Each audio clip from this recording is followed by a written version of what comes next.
Hey everybody, today I'm going to be making a spiral tie-dye t-shirt. It's one of the most common designs that I get asked for, and I think also one of the first designs that most people try when they attempt to make their own tie-dye t-shirts. So I've got a little clamp here that I use to hold the center of my spiral to keep it still and to keep it tight. It helps me wrap the rest of the t-shirt around. Some rubber bands and a washable marker that I usually use to draw the lines out of where I want the different colors to go in the spiral. Washable markers are one of my most used tools. I can draw designs on shirts and then it simply washes out when I rinse the shirt out, so it's great. So for starters, we're gonna pick the center point of our spiral. I usually go off center a little bit, just so that it's a little bit different. So just pinch a little up over to the side here and going to put my clamp on, and that's now going to be the center point of my spiral. And then it's pretty straightforward. I'm just going to hold the clamp as tight in the center as possible, and basically just start moving and pinching and spiraling my fabric around the clamp so that it creates the spiral shape and we get the fun swirls when we do the dye. So I'm just gonna go ahead and finish spiraling this up.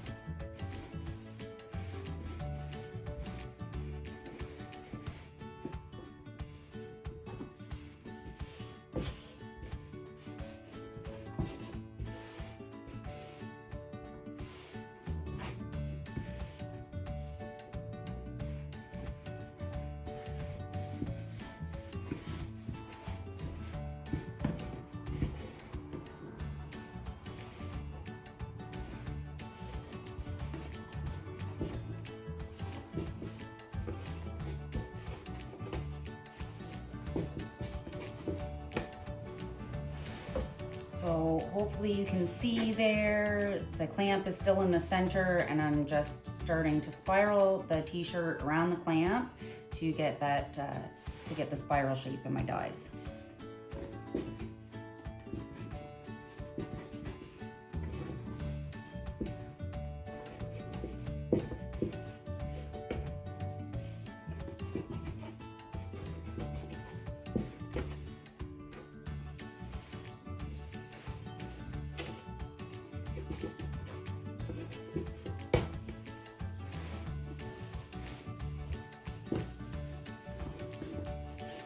Does get a little bit trickier as you move your way to the outer edges of the t-shirt. You come in contact with the collar and the sleeve seams, and does make some thicker areas to have to squeeze the fabric, but just take your time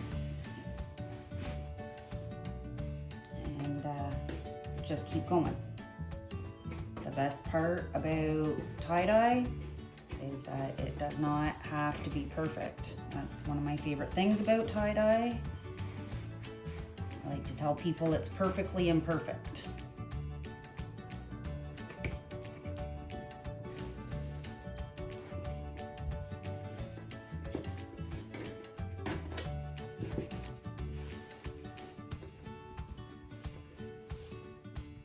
So got it pretty tight there, so I'm going to use some rubber bands.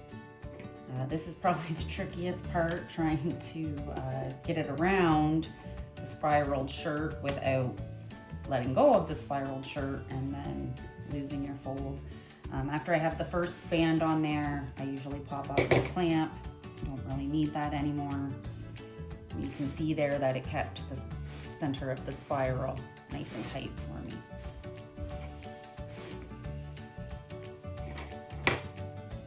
So I don't usually use rubber bands when I do my t-shirts, but a spiral is one of those designs where I find it rubber band friendly, I guess, because you're not looking for real tight defined lines.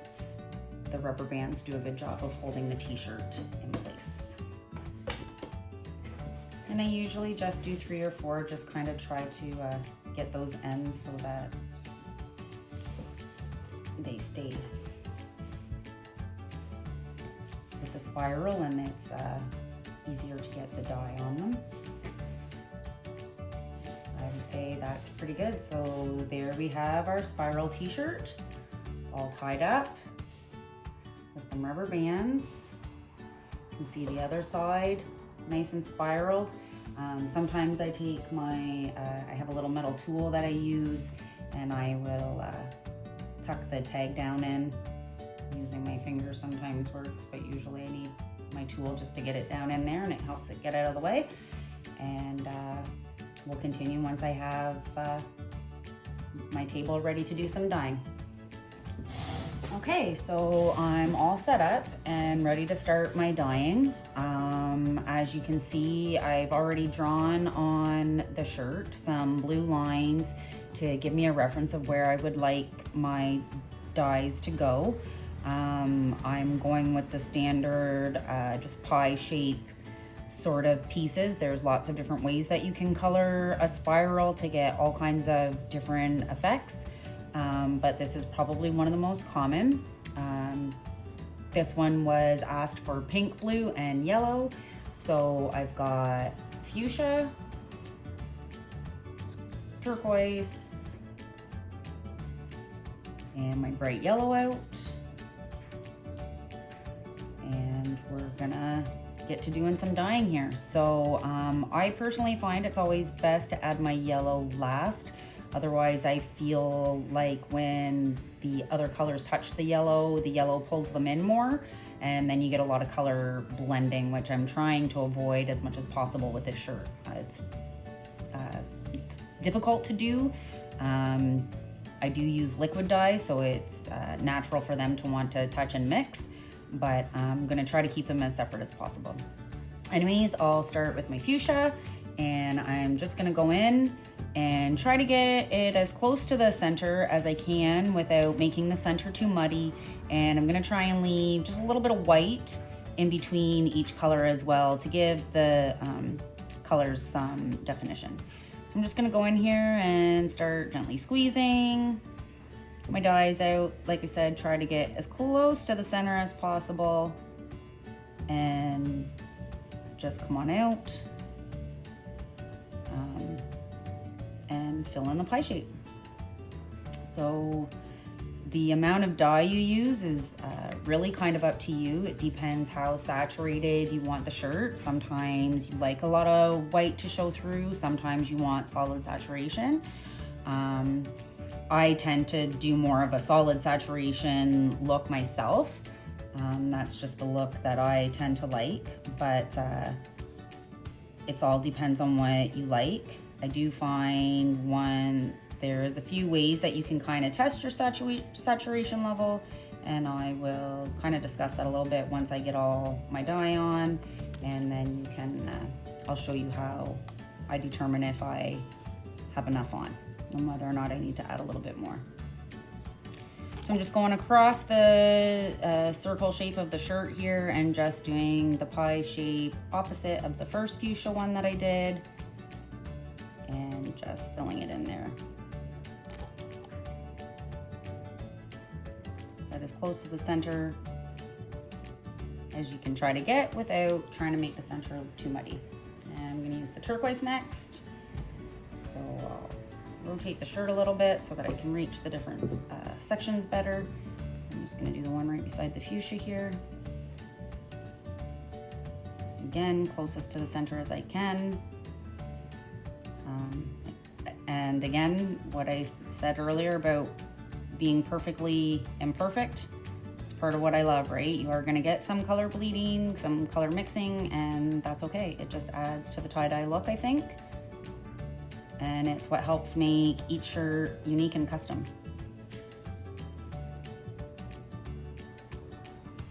everything tie-dye is one of a kind. You can never really truly duplicate the same piece twice.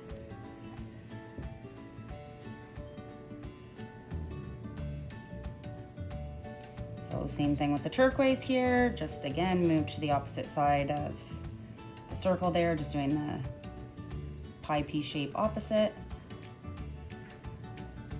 It is a little bit thicker there, where I mentioned when we kind of get the sleeves and the collar and those thicker parts of the shirt come into play.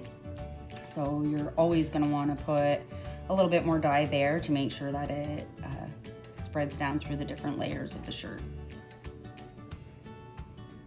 And into the center there.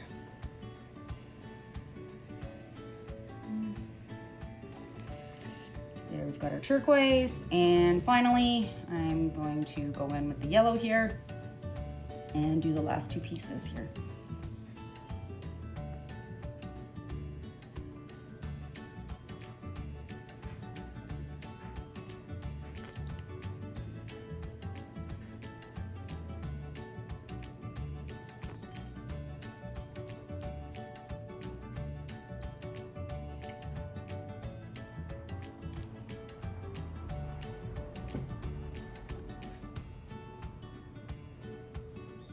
That little pie piece, and drop just a little bit of color down into the center there. All right, so now that we've got the one side done, we're gonna flip the shirt over and color the other side. I do recommend wearing gloves when you are doing tie-dye. I'm just a terrible setting example for that because I forget to put mine on all the time. So starting with the fuchsia again, we're just gonna go in and do the same colors in the same sections on the opposite side of the shirt. So I already had my lines drawn out on this side as well to kind of help me keep the dye where I would like it to go.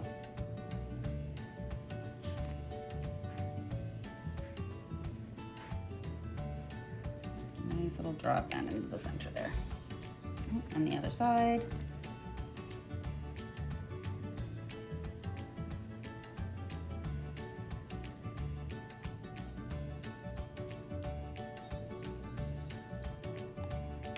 There we go. And turquoise again.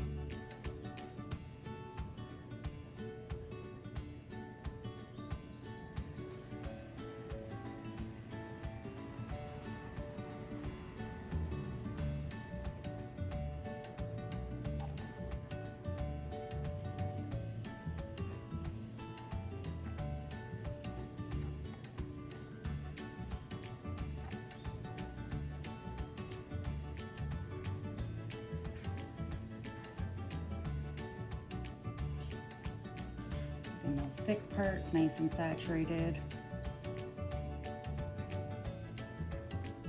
Making sure that dye gets down through all the layers there. And finally, yellow on this side.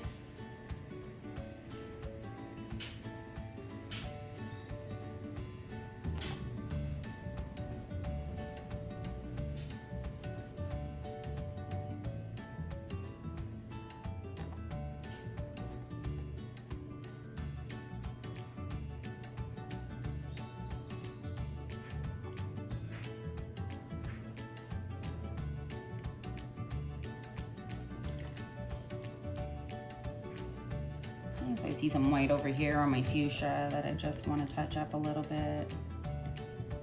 Like I said, I do tend to go for a more saturated look myself.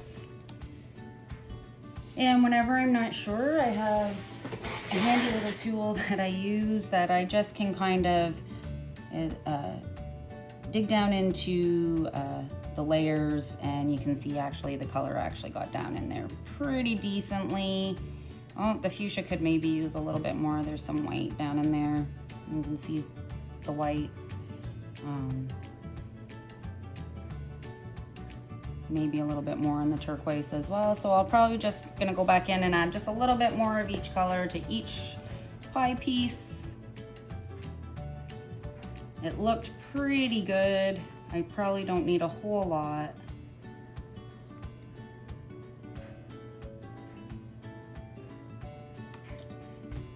And like we said, we don't want to get the shirt too wet either.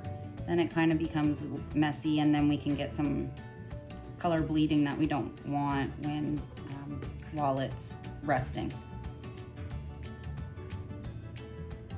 All the t-shirts I make sit with the dye on them for at least 12 hours.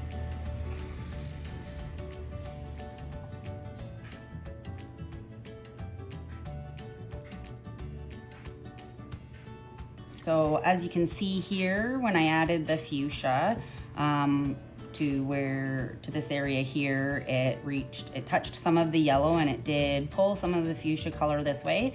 I'm not gonna worry about that too much. Like I said, it's tie-dye, it's perfectly imperfect. This stuff happens.